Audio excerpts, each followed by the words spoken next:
much for your time and attention today. I'm very honored to be able to speak to you. I was going to speak to you last year, but my boss wouldn't let me come.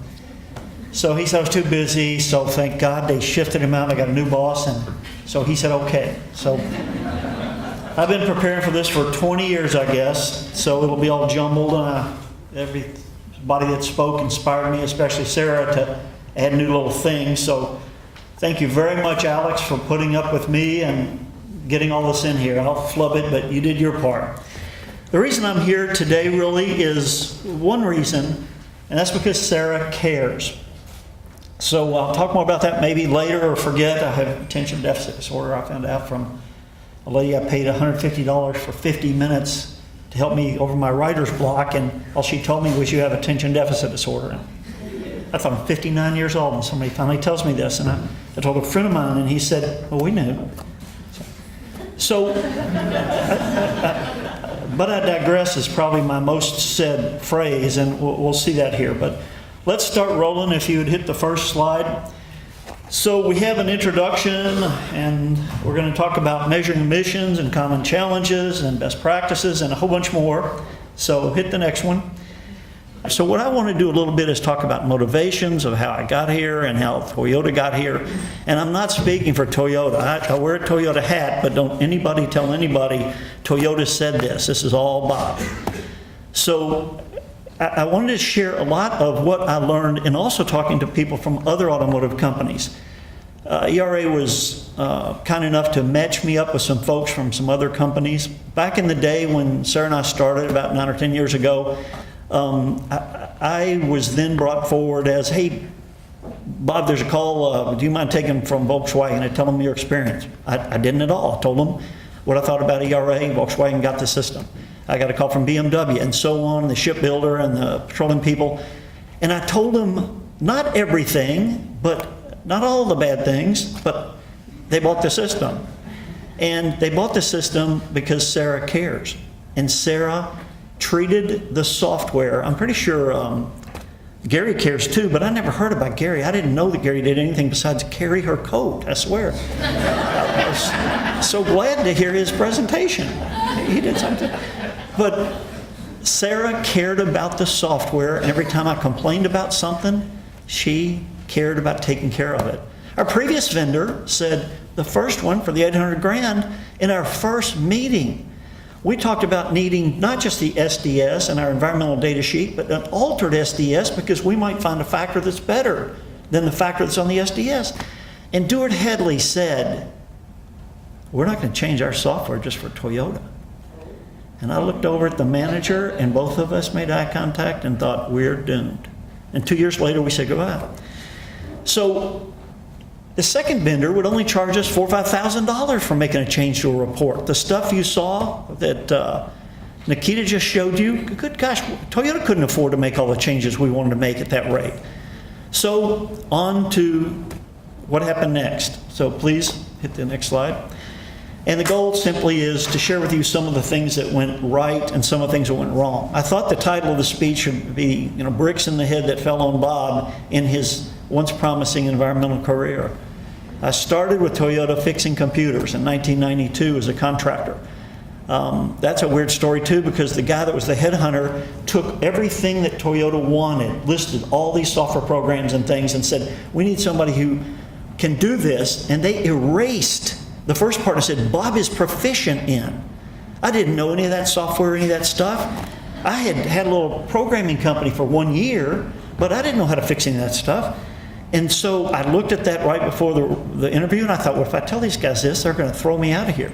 But fortunately, I didn't have to. They said, tell us what you know. And I got to give them some of my experience, and they hired me. Also, fortunately, there was a 1-800 number to IBM. IBM was trotting out the we'll help people learn how to use software. I burn it up.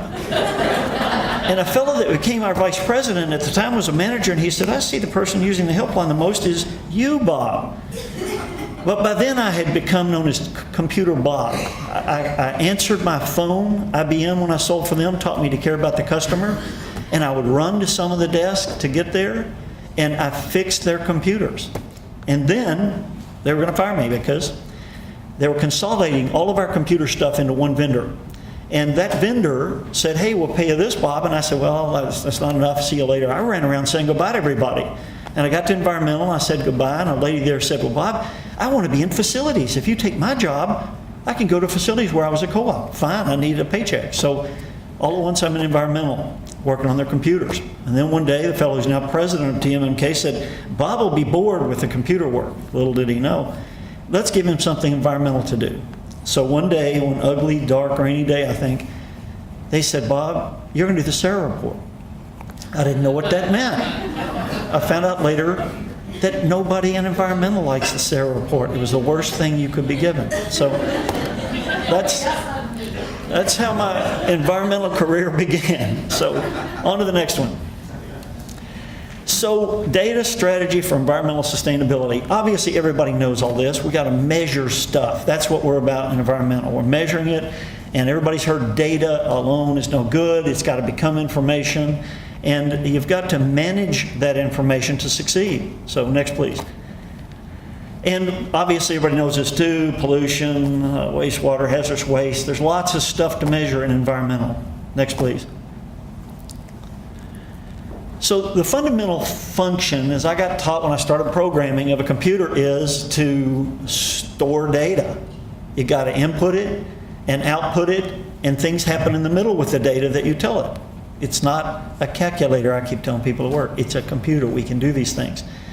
So that's what I think I see here, and I'm so inspired that I believed in SARA after the two other failures. And by the way, nobody at our corporate office would use the word computer anymore. They were done with it. Environmental spent over $500,000. Information systems spent over $1 million probably, with labor plus the $800,000. So the corporate office where I was then working had no appetite for computers.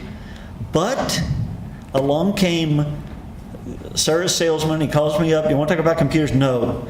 And he hung up, and I thought, wow, he hung up. And I said, no. He called me back 6 months later. Hey, you want to talk now? And I thought I was a salesman. He's earned my respect to talk a little bit. I said, how much does it cost? $25,000. Nah, it can't be any good. And I hung up again, and so he called me 6 months later. It's like, this guy is persistent. And then he told me he got 300 customers, $500,000 a piece, times $1.5 million. And I thought, okay, I could see maybe running a company off this. And we began to talk. So I introduced him to Mie Cox in Canada, our manager up there. They were spending $36,000 on a report. This software could do it. Boom, Canada has the system. And then TMMK wanted to get out of their system, so they were mad. They didn't get it. They put it in. And then Indiana started, and Sean is our star here. Sean is our ERA star, and this is just a warm-up for him. This is like, you know, that warm-up band. Sean is going to wow you, so don't eat too much at lunch. Stay awake for Sean, because he's the real success story. He and his companion at work do the job of 4 or 5 people, and there's only 2 of them to run our Mississippi facility. So, of course, now I digress. I forgot where I was, but we'll just go onwards, unless somebody remembers. You remember where I was? No. Okay, so this is all about lessons learned the hard way. And the hard way, we've already explained what the hard way was. Wrong companies, and many more hard ways to come that I'll talk about a little bit. But if you fail and fail and fail and fail and change a little bit, you can succeed. And I think we're on the verge of succeeding.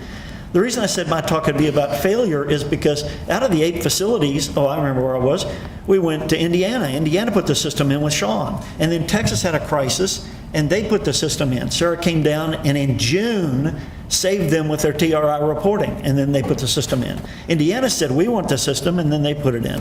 And then it went into West Virginia, and then Alabama. Yay. And then it went into Captain. 8 facilities. But when I looked back, I got a call 2 weeks ago from one of our people, and they said, Bob, can I quit using ERA? Like, my God, 1995, and we finally got this far, and why don't you want to use it? Well, it takes me 15 minutes a month to put the data in. Well, there's a burden, 15 minutes a month. My God, I spend that much time at the water cooler. But in the old days, I would have tried to tear this person's head off over the phone, but I've mellowed a lot. And so I decided to listen, which I did, and she said, well, it wasn't just that 15 minutes. It was 15 minutes before that, 15 minutes before that. She's putting data into 4 different systems. And nobody taught her to get the benefit out of it. Well, no wonder she didn't want to use it. And then she said, I called up one of our other guys, and he said he doesn't use it except for backup. It's like, what? And so I called Laura, and I always beat up on Laura because she will smile and say, thank you, Bob, we'll fix that. And I said, if we're not using your system, I need to know about it. When I go in and talk at the corporate office about why this is so good, if they call up these people and they say, well, we don't like it, here we are again, third failure. So it also wasn't working for our Indiana facility. And the Indiana facility person got told by their manager, implementing this computer system is the last thing on your objective. Well, she couldn't get her work done during the day. She's a ER specialist. How's she going to implement a computer system? Holy mackerel. And then there was the problems that we had in Texas. So out of 8, 4 of them, we'd had a bad time of it. And so that's part of what I came up here to talk about with everybody at ERA. How do we not succeed? How do we put this system in, a great system, and then still fail with it? So we'll talk about that a tiny bit. Please, on to the next one. So before then, and then my last sort of segue is that this was from a book called Quest for the Dawn. It's a great book. A guy got access to the diaries of the fellow that really founded Toyota Motor Manufacturing and his father. They were inventors. They invented the loom. Their patent was the first patent sold to a foreign country out of Japan, which is phenomenal. So I read the book, and when I finished it, I thought, this is the quintessential American success story. But they were Japanese. It was amazing. So it was a Japanese story of succeeding and persisting with failure after failure after failure. Sort of Bob's story in a larger way. This was a scroll. This hangs in the Toyota family home, and it was given to the grandfather of the fellow that started Toyota Motor. So one of our Japanese general managers once said, this is a bad translation, but I don't know. 100 ordeals, 1,000 trials, and finally the matter's accomplished. And that's, I think, what we all have to do is say, hey, we're not going to get there overnight. We're going to have to trust the system. We know Sarah cares. We've seen what's become of the little company with 12 people and now 75. I'm so glad I got to come this time and meet all these people and see all the masters in all of them and feel good about the path I set Toyota on.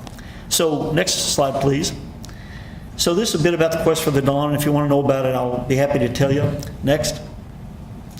Yokoten is what I'm trying to do now. Yokoten is sharing information. So I, 2 Octobers ago, didn't have enough to do, so this lady was going to do greenhouse gas stuff, so they say, hey, Bob, why don't you do her work? Oh, great. So now I'm the Yokoten guy. Well, the Yokoten guy is every plant has things that don't work. And when you have one that doesn't work, like you release in Canada emissions from your coolant system and you have to tell the government, or your fluoride gets out through your testing, through your wastewater collection system, and it gets into higher than the limit it's supposed to be, or your impeller breaks in Texas and you pollute the wastewater past your permit. All these things happen. We write up an incident and we Yokoten it, we share it to the other plants. Please don't let this happen here. And they all hate us because they're all busy. And it's like, you've already told us about odor 1,000 times, Bob. Just because we get another odor complaint, don't create another Yokoten. But Yokotening is learning from others. Practice. Well, that's what the software is all about. That's what ERA software is about, or any software. It's the combined experience over years. Sarah mentioned 22 years worth of learning and codifying that knowledge. People ask me, Bob, do I have to use this software at Toyota? And maybe they don't, maybe it's no good for them, but it sure is good for the institution.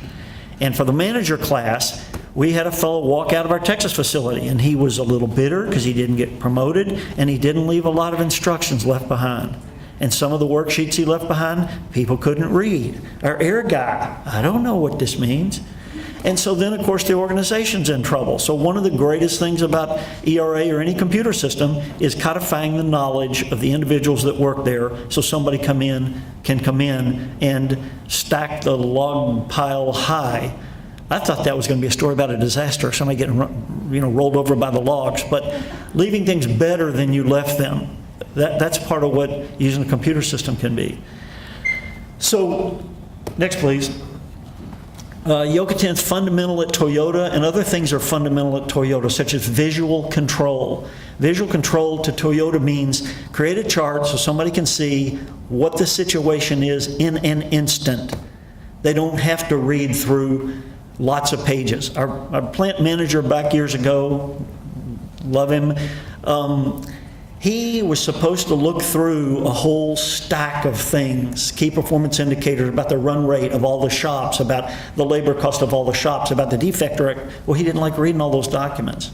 So his boss, Mr. Tanaka, who was a lot like Yoda, he wasn't very tall, and I think he lived at the plant, he came up with a brilliant management concept to see whether or not those visual controls, those charts, were being read.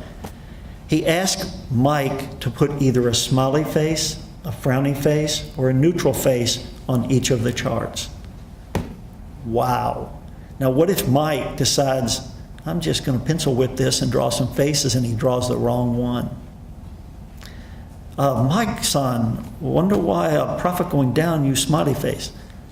My wife's Japanese. I'm not mimicking the Japanese. That's just the way my wife talks, okay? So brilliant management concept. The point is that the computer systems allow you to generate these visual controls rapidly and communicate to management and meet your, I always say this wrong, but basically it's like responsible inquiry. Your senior management is supposed to know that what you're doing is correct. So next, please. So from the professionals, and here are the people that really know what they're doing. Please, next one. So from Haley Price, I said Haley Berry yesterday, but I think it's Haley Price.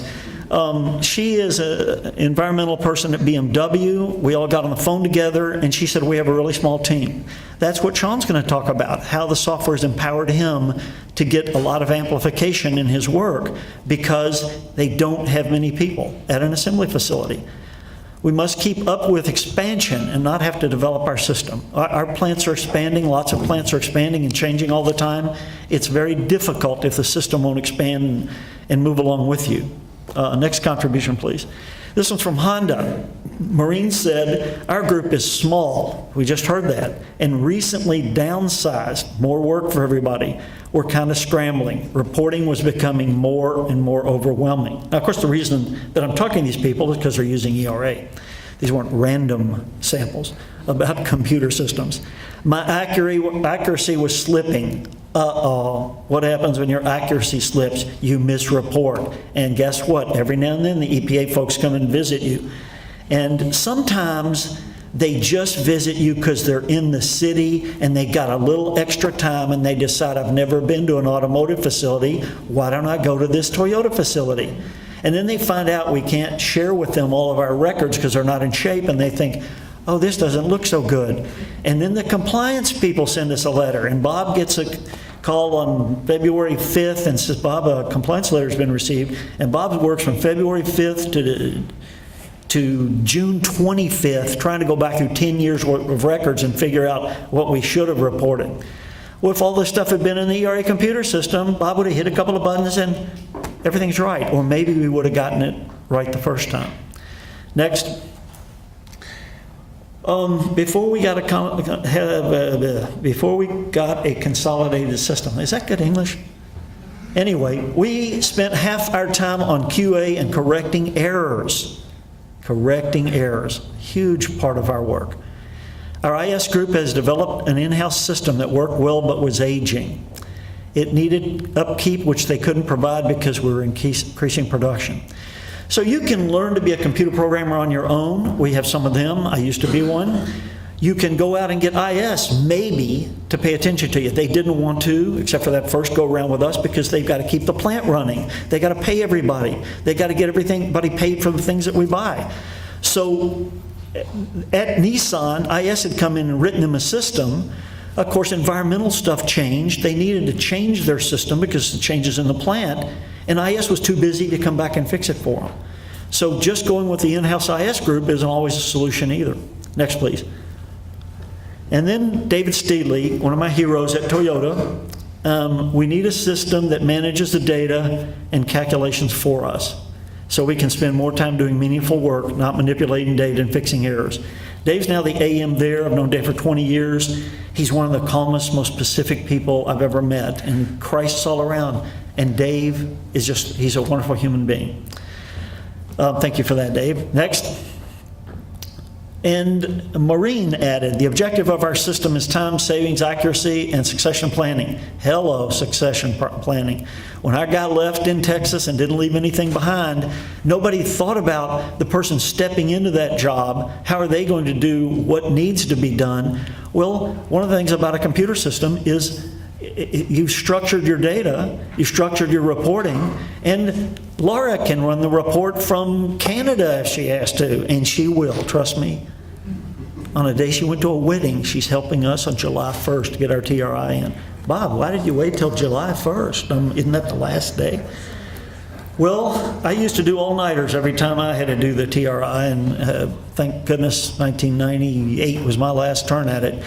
But people are new. The person that came into that facility didn't know how to do the error reporting, let alone know how to do the TRI. And the data problems in TRI are a mess. But Sarah cares, and so does Laura. And Laura helped us out immensely. She saved the day. We got our reports in and on time. So succession planning is important. What if the people are going to leave not in 5 years, but my favorite phrase, they get hit by a bus tomorrow. Or like Bob, they have a stroke. Hey, maybe they wanted to come in, but they can't spell the word basketball anymore. And in Kentucky, I wanted to say to my wife, I can't spell the word basketball, and I couldn't say the sentence. So I thought, well, maybe this will clear up tomorrow morning after a good night's sleep. Now, of course, if this happens to you, don't go to sleep. You're supposed to go to the hospital. They got drugs you can drink, stuff. So I woke up the next day and everything was fine, and I called a friend of mine in Louisville, and he said, Bob, I'll drive down there. Dude, I'll drive you to the hospital. No, I'll be okay. And I talked to a friend in California, and he said, Bob, I want to ask you this question very seriously. And I said, what? He said, are you an idiot? It could happen again. So I went to the hospital, and $5,000 worth of tests later, which only cost me $1,000, they said, you're fine. So I don't know. I guess I should have gone, but I did have more comfort that it wasn't going to happen immediately anyway, and they convinced me to take blood pressure medicine. The doctor said, this is a wake-up call, Bob. So I don't know whether you trust your doctors or not, but you ought to give them a swing at helping you. A friend of mine, same age, his wasn't a glancing blow. He was in a wheelchair, bad vision, and so on. And I just say that because life is short. One of our best, most beloved people died in an auto wreck just a couple of months ago. Expected to see him the next day. So life is precious, therefore use ERA's computer system. I don't know, I sort of botched that. Next, if information is buried in a table in some database and you can't demonstrate to auditors, as happened to one of our plants, they're going to get much more interested in you. Another great story from Sean the Wonder Guy is how that he aced a compliance audit because of ERA's computer system. Actually, it's more than that. It's because Sean's system, the ERA system, allowed him to demonstrate to the auditors his calculations were correct, he was organized, but also he'll talk to you maybe about his system organizing other things that aren't in the computer system. He was organized and was able to demonstrate, we are giving you the data, as Tom suggested yesterday, we're giving you the data about our operations and we're in compliance. Well, that's our goal. Next, please. How much time do we have left? Minus 10 minutes? How many? We're over? Just finish whatever you... Okay, so the lessons learned. Let's go through them real quick. Hit the go button. You've got to have a system that supports change. So it's got to be rapidly able to adjust to change because your regulations are not going to stay the same and neither are your operations in your plant. And it's never going to be over. Next. Avoid bad systems, the ones that are fixed in place, the ones that cannot be maintained. The ones that people say, oh, I'm a computer genius and I'm going to develop all my reports in Crystal Reports because our production control people are making us use Crystal Reports. And the Crystal Reports people decide, we've got a legacy here and we can't maintain it. We're going to send out a whole new set and it won't read any of your old files. That's right. That was not a good day at Toyota. So I swear, you never Think about these things at the end. IBM called us one day. We were the most blue company in the entire world, and I'm running around fixing computers in the purchasing department, and they are using IBM software. How can you go wrong with IBM, right? They called up, that's not profitable anymore. We're no longer supporting the software your purchasing department's using. That was a long time ago. Next, extremely time-consuming. All of this is time-consuming. It's time-consuming to find a good system. Thank goodness for MEA. It's time-consuming to develop one internally. It's time-consuming to implement. And there's where we failed those 4 plants that we failed. Management did not allow them the time to implement the system. Margaret was told, this is the last of your priorities. She didn't have time to do it. And then we didn't train the people about why we were doing this to begin with. That was in the talk Sarah gave. Talk to your people about why we're doing this. Next, please. Best practices, organization's vital. And thank God for the electronic spill finder in Microsoft. I would have been fired a long, long time ago because I save everything and I can't organize it. But that little electronic thing, it's like it goes and gets that document. You all are better than that, but you don't have to be. If your system will force you to organize, of course it does, doesn't it, Laura? You've got to put your stuff in the right boxes. What are your sources? And then, wow, they've got a place for storing all your material characteristics and matching them up. It's amazing. The team's got to have diverse skills that's supporting you, as well as, of course, our environmental teams, and you have to match those two. Time allocation is vital, and don't spend valuable time on trivial issues like I did with TRI. Next, I got told by the EMS, Bob, you can't spend all your time on welding rods. That's the least of our emissions. So I learned the hard way. Focus on the most important stuff like paint and VOCs. Use visual tools, we talked about that. But material balances are good to be able to visualize things beyond just what's in your computer system.